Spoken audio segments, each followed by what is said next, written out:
Welcome to Maheshan IAS. Your rank is our responsibility. Bharat में जब भी चुनाव खत्म होता है तो चुनाव के पश्चात विपक्ष की पार्टियां सत्ता पक्ष के ऊपर एक आरोप लगाती हैं ईवीएम को हैक करने का। और आजकल आप आरोप देख रहे होंगे कि देश के प्रधानमंत्री के ऊपर हमेशा ये आरोप लगाया जाता है कि उन्होंने वोट चोरी करके जो है देश का प्रधानमंत्री का पद हासिल किया है। इस बात में कितनी सच्चाई है आज के इस क्लास में समझेंगे और साथ ही ये जानेंगे कि देश के प्रधानमंत्री का चुनाव कैसे होता है। क्या देश में सच में कोई प्रधानमंत्री का चुनाव होता है या फिर लोकसभा का चुनाव होता है, इसके बारे में भी आज की क्लास में हम चर्चा करेंगे और साथ ही जानेंगे कि क्या ईवीएम को हैक किया जा सकता है। हमेशा विपक्ष की पार्टियां सरकार पर यह आरोप लगाती हैं कि आपने ईवीएम हैक करके जो है सत्ता पक्ष हासिल किया है, आप प्रधानमंत्री का पद हासिल किए हो। क्या ईवीएम को हैक करना आसान है? क्या ईवीएम को आसानी से हैक किया जा सकता है या फिर ईवीएम को हैक किया जा सकता है? इसके बारे में चर्चा करेंगे। आई थिंक ये वीडियो देखने के बाद आपको ईवीएम से लेकर या फिर प्रधानमंत्री के चुनाव से लेकर कोई भी डाउट या कोई भी शंका जो है आपके मन में नहीं रहेगा। इस वीडियो को कंप्लीट देखना, अंत तक देखना। देखने के बाद एक चीज की गारंटी दे सकता हूं कि ईवीएम और प्रधानमंत्री के चुनाव से संबंधित सारी जानकारियां आपके पास होंगी। जब भी बात करते हैं भारत में चुनाव की या प्रधानमंत्री की चुनाव की, तो जो प्राइम मिनिस्टर का जो इलेक्शन होता है भारत में, तो एज सच प्राइम मिनिस्टर का तो भारत में कोई इलेक्शन ही नहीं होता। यानी कि अगर मैं बोलूं कि भारत में प्रधानमंत्री का कोई चुनाव नहीं होता तो इस बात को जो है हमें मानना पड़ेगा कि भारत में प्रधानमंत्री का चुनाव नहीं होता। भारत में किसका इलेक्शन होता है? भारत में होता है लोकसभा का इलेक्शन। लोकसभा, यह वही लोकसभा है जहां पे हमारे जितने भी प्रतिनिधि होते हैं वो जाके बैठते हैं। इसको हम लोग लोअर हाउस भी कहते हैं और इसको हाउस ऑफ रिप्रेजेंटेटिव भी कहते हैं। ये जो लोकसभा है भारत के लोकसभा में 543 सीटें हैं। कितनी सीटें हैं? 543 सीटें हैं। अगर मैं बात करूं भारत के एक राज्य की, जिसकी बिहार की, मान लो बिहार में 40 लोकसभा की सीटें हैं। कितनी सीटें हैं? 40 लोकसभा की सीटें हैं। भारत क्या करता है? भारत में 543 कंस्टिट्यूएंसी बनी हुई है। मान लो कि ये अगर भारत है तो भारत को अगर हम लोग 543 भागों में बांट दें, 543 भागों में बांट दें तो हर एक भाग से एक एमपी यानी मेंबर ऑफ पार्लियामेंट चुनकर जाता है। भारत को हम कितने भाग में बांटेंगे? 543 भागों में बांट देंगे। इसको बोलते हैं टेरिटोरियल कंस्टिट्यूएंसी। हर एक कंस्टिट्यूएंसी से एक व्यक्ति चुनकर जाता है लोकसभा में, जिसको हम लोग क्या कहते हैं? सांसद कहते हैं या फिर मेंबर ऑफ पार्लियामेंट कहते हैं। अब ये जो हमारा सांसद है ये 543 जगहों से चुनकर जाएगा। समझ में आ रही है? ऐसे ही बिहार में बात करें तो बिहार में मान लो कि 40 टेरिटोरियल कंस्टिट्यूएंसीज हैं एमपी की, मेंबर ऑफ पार्लियामेंट की, ठीक है। उसमें से मान लो एक कंस्टिट्यूएंसी है गोपालगंज। गोपालगंज कंस्टिट्यूएंसी का एग्जांपल लेके जो है मैं आपको समझाऊंगा कि भारत में प्रधानमंत्री का चुनाव कैसे होता है और भारत में प्रधानमंत्री का चुनाव के साथ चीफ मिनिस्टर का चुनाव हो या फिर कोई भी चुनाव किस तरीके से कराया जाता है, इसके बारे में मैं आपको बताऊंगा। सबसे पहले क्या होता है? तो सबसे पहले प्रिपेयर किया जाता है। प्रिपेयर किया जाता है। क्या प्रिपेयर किया जाता है? Electoral roll. Electoral roll. सबसे पहले लिस्ट बनाई जाती है कि भाई कौन कौन से ऐसे लोग हैं जो वोट करेंगे। भारत में फ्री एंड फेयर इलेक्शन होता है। फ्री एंड फेयर इलेक्शन कहने का मतलब यह है कि हर वो व्यक्ति जिसकी उम्र 18 वर्ष से ज्यादा है, माफ कीजिएगा, 18 वर्ष से ज्यादा जिसकी भी उम्र है, वो क्या कर सकता है? भारत में वोट कर सकता है। इससे कोई फर्क नहीं पड़ता है कि वो किस जाति का है, वो किस धर्म का है, वो किस लिंग का है, वो किस क्षेत्र का है। इससे कोई फर्क नहीं पड़ता। अगर उसकी उम्र 18 वर्ष से ज्यादा है तो भारत में वो मताधिकार का प्रयोग कर सकता है। राइट टू वोट है उसके पास। पहले ये हमारे देश में 21 वर्ष थी, अब 18 वर्ष हो गई है। भारत वो ऐसा देश है जिसने 1947 में आजादी के बाद, भारत के संविधान बनने के बाद, एक ऐसा देश है जिन्होंने आजादी के साथ ही सारे लोगों को जो है राइट टू वोट दिया। चाहे वो लड़की हो, लड़का हो, किसी भी धर्म का हो, किसी जाति का हो, सबको जो है राइट टू वोट दिया गया। चाहे वो पढ़ा लिखा हो या फिर अनपढ़ हो, सबको जो है राइट टू वोट दिया गया। ये सबसे बड़ी बात थी भारत के लिए और इसको हम लोग कहते हैं यूनिवर्सल एडल्ट फ्रेंचाइज।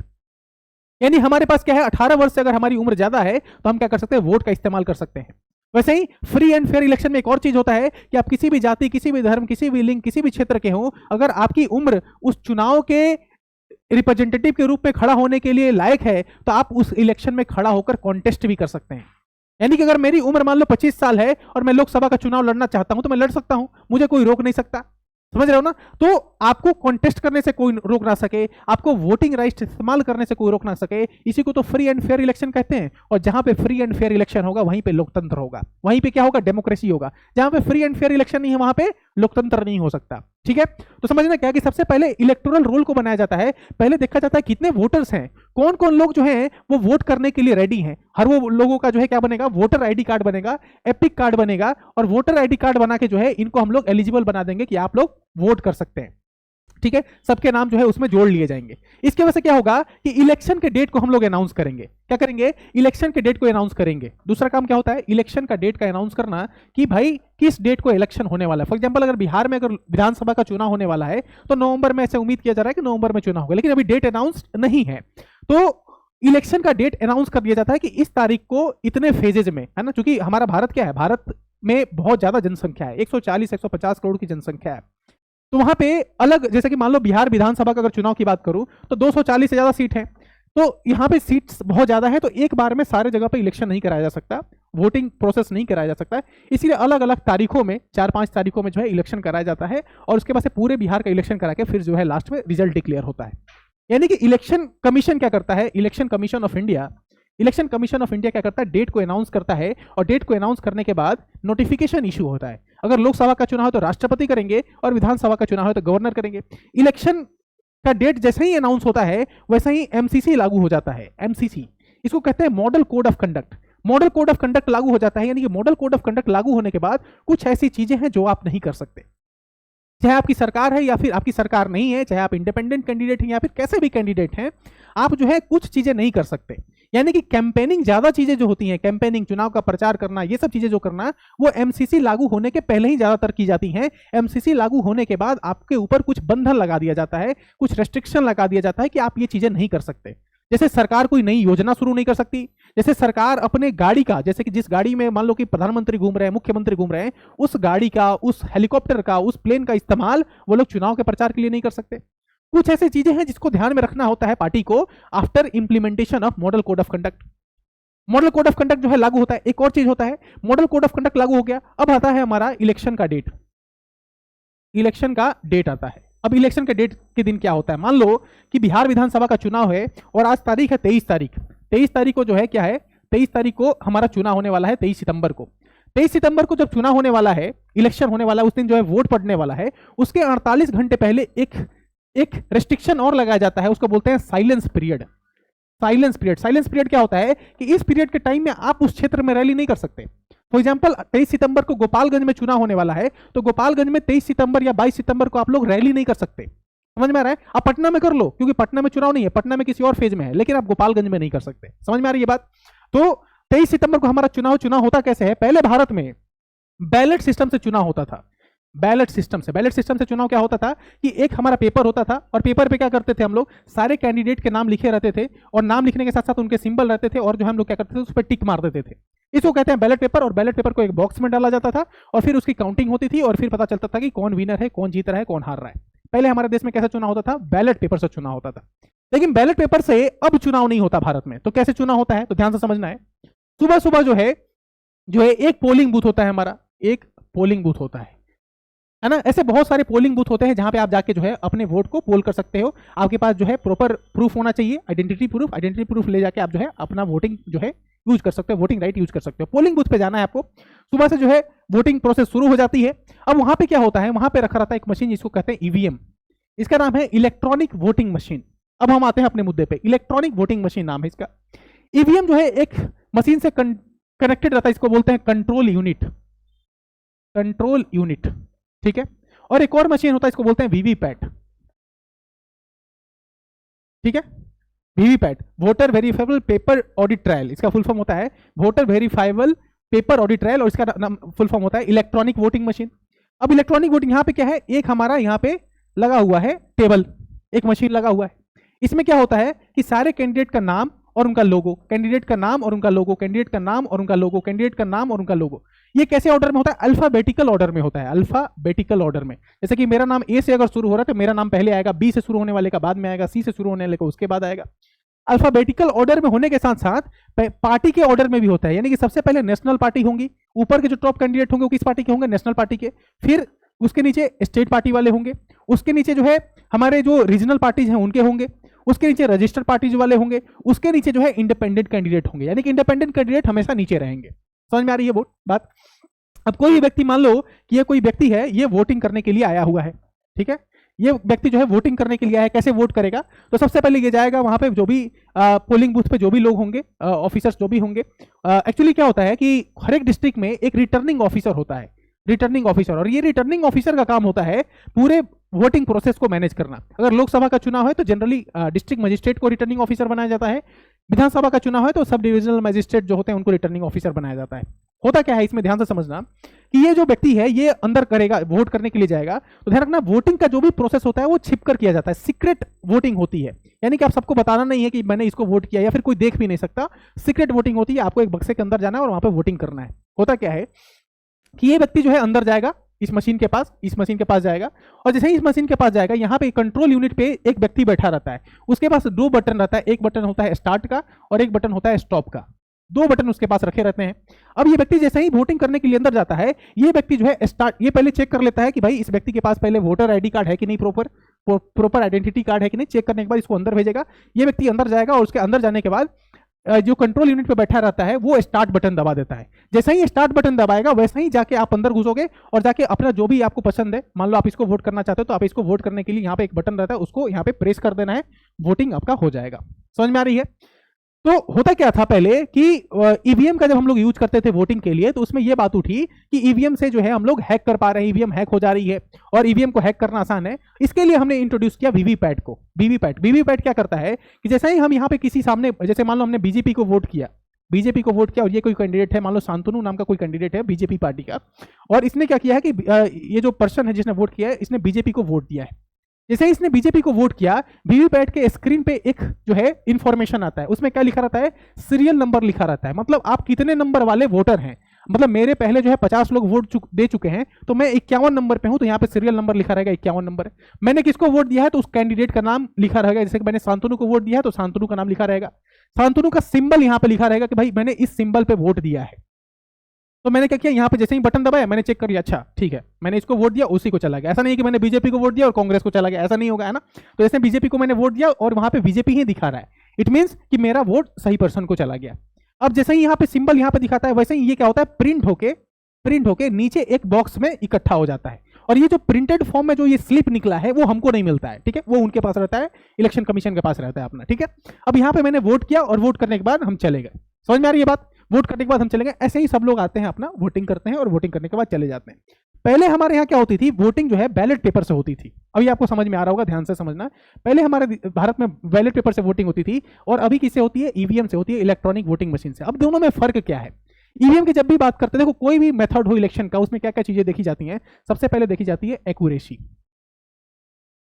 एक्यूरेसी का मतलब क्या हुआ सर? मान लो बैलेट पेपर पे पहले हम लोग क्या करते थे, मान लो 4 कैंडिडेट खड़े हैं यहाँ पे, 1 2 3 4 कैंडिडेट खड़े हैं, ये उनके नाम हो गए A B C D, और ये 1 जो है मान लो कि ये स्टार बना दिया मैंने, ये सर्कल बना दिया, सर्कल स्क्वायर बना दिया, ये रेक्टेंगल बना दिया, ये इनके सिंबल हैं, ठीक है। अभी क्या होता था कि मान लो कि मुझे वोट करना है, पहले के लोग जो है उतने ज्यादा लिटरेट नहीं होते थे, समझदारी उतनी नहीं थी, तो मान लो कि उसमें क्या होता था, इस बॉक्स के अंदर ही आपको टिक करना है, तो लोग टिक करने की जगह क्या करते थे, ऐसे टिक कर देते थे, 3 और 2 दोनों में चला जाता था, इसलिए वोट जो है वो इनवैलिड हो जाता था। क्या हो जाता था? इनवैलिड हो जाता था, इसकी काउंटिंग नहीं हो पाती थी, इनवैलिड हो जाता था। अब इस सिचुएशन में क्या हुआ, जब से ईवीएम आया तब से इनवैलिड वोट नहीं होता है। क्यों? क्योंकि इसमें तो बटन प्रेस करना है, आपको लिखना थोड़े है, आपको जो है यहाँ पे साइन थोड़े करना है, आपको टिक थोड़े लगाना है, यहाँ पे टिक नहीं लगाना है, आपको क्या करना है, इनवैलिड वोट इसमें नहीं हो सकता, यहाँ पे आपको बटन प्रेस कर देना है। यानी कि एक्यूरेसी जो है ईवीएम में काफी ज्यादा है। समझ में आ रही है? दूसरा, स्केलेबिलिटी होनी चाहिए। स्केलेबिलिटी का मतलब क्या होता है? स्केलेबिलिटी का मतलब सिंपल सा ये है कि मान लो कि अगर मुझे बैलेट पेपर से वोट देना है और मैं सुबह जो है 6 बजे से लाइन में लगा हुआ हूं और मेरा नंबर आ रहा है 2 बजे। क्यों? क्योंकि एक व्यक्ति जा रहा है, उसकी चेकिंग हो रही है, फिर वो पेपर निकाल रहा है, टिक कर रहा है, तो थोड़ा लंबा प्रोसेस हो जाता है। समझ में आ रहा है? मान लो कि अगर 2-4-5 लाख लोगों का वोट कराना है, 50,000 लोगों का वोट कराना है, तो सुबह से रात हो जाती थी। इसमें क्या करना है, ईवीएम में एक व्यक्ति गया, अंदर बटन है, प्रेस किया, बाहर निकला, एक व्यक्ति गया, अंदर बटन किया, प्रेस किया, बाहर आया। तो ये सब चीजें जो है इसमें इजिली हो पाती थी, तो इसलिए हमने ईवीएम को यूज किया। तीसरा क्या है कि एनोनिमस होना चाहिए। एनोनिमस का मतलब क्या होता है कि हम वोट किसको दे रहे हैं ये किसी को पता नहीं होना चाहिए। जैसे मैं बीजेपी को वोट दिया हूं, कांग्रेस को दिया हूं, समाजवादी को दिया हूं, भाजपा को दिया हूं, जेडीयू को दिया हूं, आरजेडी को दिया हूं, ये किसी को पता नहीं है, चलना चाहिए, एनोनिमस होना चाहिए। तो एनोनिमस भी होना चाहिए। चौथा क्या है, स्पीड।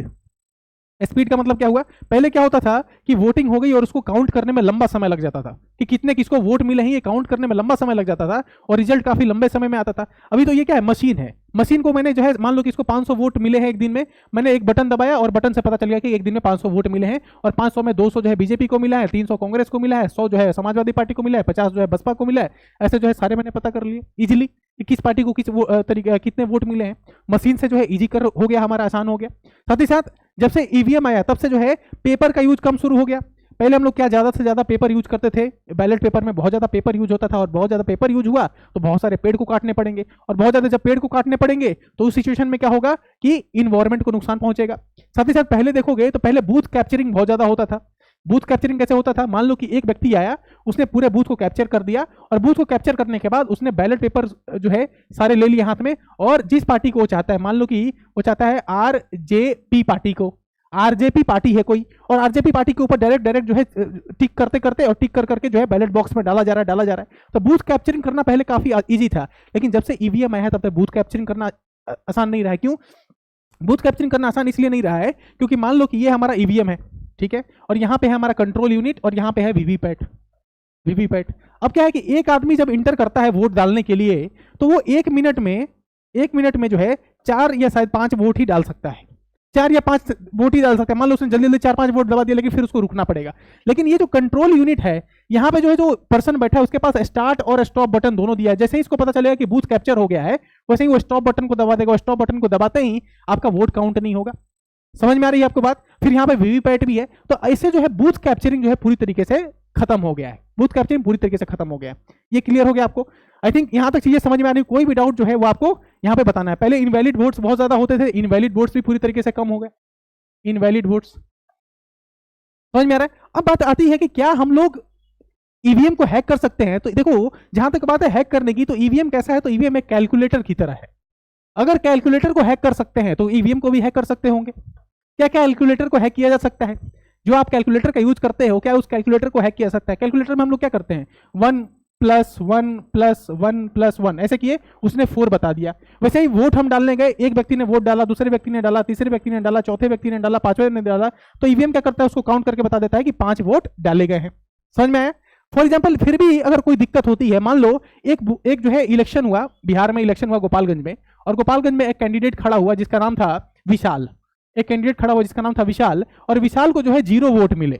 विशाल को क्या मिले? 0 वोट मिले। अब विशाल ने कहा कि भाई ऐसा कैसे हो सकता है कि मुझे 0 वोट मिले, हो सकता है मेरे घर वाले तो मुझे वोट किए होंगे, मेरे भाई ने, मेरे वाइफ ने, मेरे बच्चे ने, उसने तो वोट किया होगा। इसने जो है पहुंच गया इलेक्शन कमीशन के पास। इलेक्शन कमीशन के भाई ऐसा कैसा हो सकता है मेरे को 0 वोट मिले, मेरे घर वालों ने भी वोट नहीं दिया क्या? मान लो कि शहर वालों ने नहीं दिया, गांव वालों ने नहीं दिया, मेरे घर वाले तो दिए होंगे। इलेक्शन कमीशन बोला कि ठीक है भाई हम चेक करवाते हैं। तो कैसे चेक होगा? पहले देखा गया कि भाई इसको 0 वोट मिला है। लेकिन ध्यान रखना, जब भी कोई वोट डाला जाता है तो हमारे पास क्या है, वीवीपैट भी है। अब वीवीपैट क्या करता है, जिसने जिस पार्टी को वोट दिया होगा उसको काउंट हम लोग कर सकते हैं दोबारा। यानी कि मान लो किसी व्यक्ति को 500 वोट मिले हैं, किसी भी व्यक्ति को 500 वोट मिले हैं, तो यानी कि 500 पर्ची भी होगा उसके पास, 500 स्लिप भी होंगे। क्यों? क्योंकि जब भी हम कोई वोट करते हैं किसी भी पार्टी को, तो एक स्लिप प्रिंट होकर उसी समय एक बॉक्स में इकट्ठा हो जाता है। यानी कि हम लोग क्या कर सकते हैं, चेक कर सकते हैं कि किस पार्टी को कितना वोट मिला है। ये दोबारा हम लोग क्रॉस वेरीफाई कर सकते हैं। कैसे? वीवीपैट से। और वीवीपैट का इस्तेमाल इसीलिए किया भी जाता है। रैंडमली जो है इलेक्शन कमीशन वीवीपैट जो है कहीं भी चेक कर लेती है किसी भी कंस्टिट्यूएंसी में, कि वीवीपैट में जितने स्लिप इकट्ठा हुए हैं और ईवीएम से जितने वोट पड़े हैं, क्या वो दोनों मैच कर रहे हैं कि नहीं मैच कर रहे हैं। ठीक है। अब देखो इस तरीके से हमारा पूरा जो है वोटिंग प्रोसेस होता है। लेकिन वोटिंग प्रोसेस होने के पहले और भी बहुत सारी चीजें होती हैं, वो भी जान लो आप लोग। सबसे पहले क्या होता है कि कोई भी व्यक्ति जो इलेक्शन में खड़ा होता है, जैसे ही इलेक्शन का डेट अनाउंस होता है, तो उसको क्या करना होता है, उसके बाद से नॉमिनेशन फाइल करना होता है। नॉमिनेशन का जो है डेट निकलता है कि भाई आपको अपना नामांकन भरना है। यानी कि चुनाव अगर लड़ना है आपको, तो आपको नॉमिनेशन फाइल करना पड़ेगा। नॉमिनेशन कैसे फाइल होता है? तो नॉमिनेशन के लिए एक फॉर्म होगा, उस फॉर्म को जो है आपको भरना है, और उस फॉर्म में जो है आपको सारे डिटेल्स डालने हैं कि आपके नाम पे कितनी प्रॉपर्टी है, आपके कितने बच्चे हैं, आपकी शादी हुई है कि नहीं हुई है, आपने जो है आज तक क्या क्या किया है, आपके ऊपर कितने क्रिमिनल चार्जेस हैं, सब कुछ आपको भर के दे देना है। ठीक है। उसके बाद से डेट आता है विड्रॉ का, यानी कि आप अपना नाम जो है वापस भी ले सकते हैं। ठीक है। तो पहले क्या होता था, मान लो कि कोई व्यक्ति जो है इलेक्शन में खड़ा हो गया, एक जगह तो सूरत में या गुजरात या किसी कंस्टिट्यूएंसी में ऐसा हुआ कि जो अपोनेंट्स थे उन सब ने जो है अपना नाम वापस ले लिया और एक ही व्यक्ति बचा कंस्टिट्यूएंसी में, वो ऑटोमेटिकली जीत गया। समझ रहे हो ना? जब एक ही व्यक्ति कंस्टिट्यूएंसी में लड़ रहा है और उसके खिलाफ लड़ने वाला कोई व्यक्ति ही नहीं है तो ऑटोमेटिकली जीत जाएगा ना, इलेक्शन होने के पहले ही जीत जाएगा एक तरीके से। तो क्या होता है, आप अपना नाम विड्रॉ भी कर सकते हैं। मान लो आपने नॉमिनेशन फाइल कर दिया, लेकिन किसी दबाव के कारण या फिर किसी और वजह के कारण आप अपना नाम वापस भी ले सकते हैं। वैसे ही फिर एक और डेट आता है, उसका नाम है स्क्रूटनी का। स्क्रूटनी का मतलब क्या हुआ कि आपने जो ये फॉर्म में जो डिटेल्स भरी हैं, इसको चेक किया जाता है कि क्या ये डिटेल्स सही है या गलत है। डिटेल्स अगर सही होंगी तो फिर तो अच्छी बात है, अगर गलत है तो आपका फॉर्म रिजेक्ट हो जाएगा।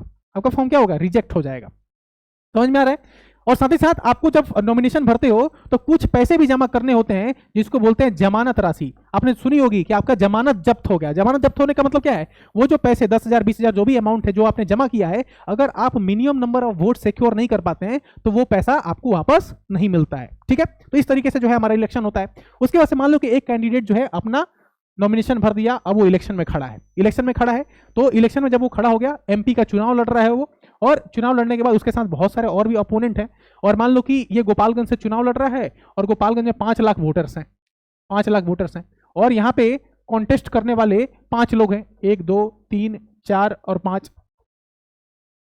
ठीक है, 5 लोग हैं। और इसमें जो है ये पार्टी जो है, ये वाला जो कैंडिडेट है, इसको 3 लाख वोट मिले, इसको 2 लाख मिले, इसको 1 लाख मिला, है ना, ऐसे जो है, या फिर इसको मान लो 50,000 कर लेते हैं, 50,000, और इन सबको जो है 10,000 3,000 ऐसे वोट करके मिला। ये व्यक्ति आसानी से जीत जाएगा। क्यों? क्योंकि देखो, इसको भले 2 लाख लोगों ने वोट नहीं दिया, इस व्यक्ति को 5 लाख टोटल लोग थे ना गोपालगंज में, लेकिन इस व्यक्ति को 2 लाख लोगों ने वोट नहीं दिया, फिर भी ये जीत जाएगा। क्यों? क्योंकि इसके पास सबसे ज्यादा वोट थे। भले आप 1 वोट से जीतो, भले आप 1 वोट से जीतो या फिर 1 लाख वोट से जीतो, है ना, इससे कोई मतलब नहीं है। आपका जो वोट है वो सबसे ज्यादा होना चाहिए। मतलब आपके पीछे वाले का वोट है 199 और आपका वोट है 200, तो आप आसानी से जीत जाओगे, भले ही आपका एक ही वोट क्यों नहीं ज्यादा हो। समझ में आ रहा है? एक ही वोट क्यों नहीं जाता हो। लेकिन क्या होगा जब 200 में से 200 बराबर हो जाए, यानी कि दो कैंडिडेट को दोनों कैंडिडेट को इक्वल वोट्स मिल जाए, उस सिचुएशन में क्या होता है? कमेंट सेक्शन में जरूर बताना कि दो कैंडिडेट को अगर इक्वल वोट्स मिल जाए तो क्या होता है। एक और सवाल मैं आपसे पूछता हूं कि कोई व्यक्ति अगर जेल में हो, कोई व्यक्ति अगर जेल में हो तो क्या वो वोट कर सकता है? कोई व्यक्ति अगर जेल में है तो क्या वो इलेक्शन में कॉन्टेस्ट कर सकता है, यानी कि इलेक्शन में खड़ा हो सकता है? इसका जवाब कमेंट सेक्शन में जरूर बताना। अगर आपको नहीं पता होगा तो मैं अगले वीडियो में जरूर बताऊंगा कि क्या कोई व्यक्ति अगर जेल में है तो क्या वो इलेक्शन जो है में खड़ा हो सकता है, क्या इलेक्शन में वोट कर सकता है? क्या व्यक्ति कोई विदेश में रहता है और वो एनआरआई है, क्या है, एनआरआई है, तो क्या वो भी वोट डाल सकता है कि नहीं डाल सकता है? कमेंट सेक्शन में जरूर बताना। ठीक है, तो मैंने बोला कि ये जो व्यक्ति था, इसने जो है, इसको 3 लाख वोट मिले, फिर भी ये क्या करता है? जीत जाता है। अब देखो आगे समझने वाली बात है। अब ऐसे क्या है, 543 लोग हैं टोटल, और 543 लोग क्या करते हैं? चुने जाते हैं, और चुन के ये लोग कहां पहुंचते हैं? लोकसभा में पहुंचते हैं। अब लोकसभा में पहुंचने के बाद ये देखा जाता है कि किस पार्टी के पास मेजोरिटी है, किस पार्टी के पास मेजोरिटी है। देखो, इसको तो बहुत अच्छे से मैं एक्सप्लेन करके 2 घंटे में समझा सकता हूं, लेकिन चूंकि वीडियो जो है काफी छोटी बनानी है, इसलिए थोड़ी फास्ट तरीके से और सारी चीजों को एक्सप्लेन ना करते हुए जो मेजर पॉइंट है उसी को मैं एक्सप्लेन कर रहा हूं। अगर आपको चाहिए कि डिटेल्ड वीडियो आप चाहते हो इस टॉपिक पे, तो मैं डिटेल वीडियो भी बना दूंगा आपके लिए। तो क्या होता है, जिस पार्टी के पास बहुमत होती है वो पार्टी क्या करता है? अपना पहले एक मीटिंग बुलाता है। ठीक है, मीटिंग बुलाता है, और मीटिंग में अपना नेता चुनता है, जिसको बोलते हैं लीडर। ठीक है, तो भारत में कोई प्रधानमंत्री का चुनाव नहीं होता, भारत में कोई प्रधानमंत्री का चुनाव नहीं होता, बल्कि लोकसभा का चुनाव होता है। और लोकसभा में चुने हुए जो प्रतिनिधि हमारे बैठते हैं, वो लोग क्या करते हैं? अपने नेता का चुनाव करते हैं, और यही नेता बनता है देश का प्रधानमंत्री। फॉर एग्जाम्पल, अगर देश के प्रधानमंत्री श्री नरेंद्र मोदी जी हैं, तो ये क्या हुए? ये क्या है? एक एमपी है, क्या है? एक मेंबर ऑफ पार्लियामेंट है। कहां से? तो वाराणसी एक कंस्टिट्यूएंसी है, और वाराणसी के क्या है? ये मेंबर ऑफ पार्लियामेंट है। मेंबर ऑफ पार्लियामेंट बन के गए, उसके बाद से इन लोगों की मीटिंग हुई, और मीटिंग में इनको नेता चुना गया, और तब से लेकर 2014 से लेकर 2024 का इलेक्शन हुआ, तो यानी कि 2029 तक जो है ये हमारे प्रधानमंत्री बने रहेंगे। ठीक है, एक और बात मैं बताता हूं। मान लो कि ये जो मीटिंग हुई, इस मीटिंग में ये चाहते हैं कि शांतनु सर को, क्योंकि शांतनु सर बहुत अच्छा संविधान पढ़ाते हैं, तो क्या शांतनु सर को प्रधानमंत्री बना दिया जाए? लेकिन शांतनु सर तो यहाँ पे रहते हैं दिल्ली में, है ना, वो तो वीडियो बनाते हैं, वो तो पढ़ाते हैं बच्चों को, वो कैसे प्रधानमंत्री बन सकते हैं? वो तो, उन्होंने तो चुनाव भी नहीं लड़ा, वो तो मेंबर ऑफ पार्लियामेंट भी नहीं है। लेकिन ध्यान रखना, अगर ये लोग चाहे मुझे प्रधानमंत्री बनाना तो आसानी से प्रधानमंत्री बना सकते हैं। भले ही मैंने चुनाव नहीं लड़ा, भले ही मैंने किसी तरीके का जो है रैली नहीं किया, भले ही मैंने किसी तरीके से लोगों के पास जाके हाथ नहीं जोड़े कि मुझे वोट कर दो, फिर भी जो है मैं प्रधानमंत्री बन सकता हूं। कैसे? तो ध्यान रखना, मैं तो प्रधानमंत्री बन सकता हूं, लेकिन 6 महीने के अंदर, प्रधानमंत्री बनने के 6 महीने के अंदर, या तो लोकसभा या फिर राज्यसभा का मुझे मेंबर बनना पड़ेगा। जैसे ही मैं लोकसभा और राज्यसभा का मेंबर बन जाऊंगा, तो मैं अपना पीरियड को कंटिन्यू कर सकता हूं। लेकिन ध्यान रखना है, मैं कुछ भी नहीं हूं, मैं मेंबर ऑफ पार्लियामेंट नहीं हूं, मैं कोई आम व्यक्ति हूं, मैं प्रधानमंत्री बन सकता हूं। अगर ये लोग चाहेंगे कि मीटिंग में मेरा नाम अगर ये लोग आगे करते हैं तो मैं प्रधानमंत्री बन सकता हूं, बशर्ते मुझे 6 महीने के अंदर लोकसभा या राज्यसभा का मेंबर बनना पड़ेगा। आई थिंक आपको समझ में आ गया होगा कि प्रधानमंत्री का चुनाव कैसा होता है और वीवीपैट, ईवीएम और कंट्रोल यूनिट का यूज करके हम कैसे किसी भी तरह का जो फ्रॉड है, ईवीएम को हैक करने की जो बात है, वो हम लोग जो है प्रिवेंट करते हैं। साथ ही साथ एक और बात होती है कि ईवीएम को बनाता कौन है, ईवीएम जो मशीन है इसको बनाता कौन है, ध्यान रखना 2 कंपनी मिलकर बनाती है। Electronics communication limited of India, 2 company है, 2 पीएसयूज हैं, आप एक बार उसका नाम चेक कर लेना, 2 पीएसयूज हैं। और ये जो है बैंगलोर में है एक, और एक हैदराबाद में, 2 कंपनीज हैं। वो 2 पीएसयू जो है वो क्या करती हैं, इसका मैन्युफैक्चरिंग करती हैं। ठीक है, उसके नाम को जरूर आप कमेंट सेक्शन में लिखना, एग्जैक्ट मैं नाम भूल रहा हूं। आप दोनों कंपनीज के नाम, जो ईवीएम मशीन जो मैन्युफैक्चर करती है उसके नाम जरूर कमेंट सेक्शन में लिखना। ऐसे ही जो इंपॉर्टेंट टॉपिक्स हैं वो लेके मैं आते रहूंगा, जो इनसाइट्स हैं और जो जितने भी चीजें होती हैं जो एक आम नागरिक को जानना चाहिए, एक एस्पिरेंट को जानना चाहिए, चाहे वो किसी भी एग्जाम का प्रिपरेशन कर रहा हो, वो सारे टॉपिक्स और वीडियोज हमारे चैनल पे आते रहेंगे। इसके लिए आपको वीडियो को सब्सक्राइब कर देना है और वीडियो को लाइक भी कर देना है, चैनल को सब्सक्राइब कर देना है, और कमेंट सेक्शन में आपके क्या सजेशन है, क्या फीडबैक है, वो जरूर लिखें आप। Thank you so much for joining today. मिलते हैं किसी और वीडियो में एक नए टॉपिक के साथ।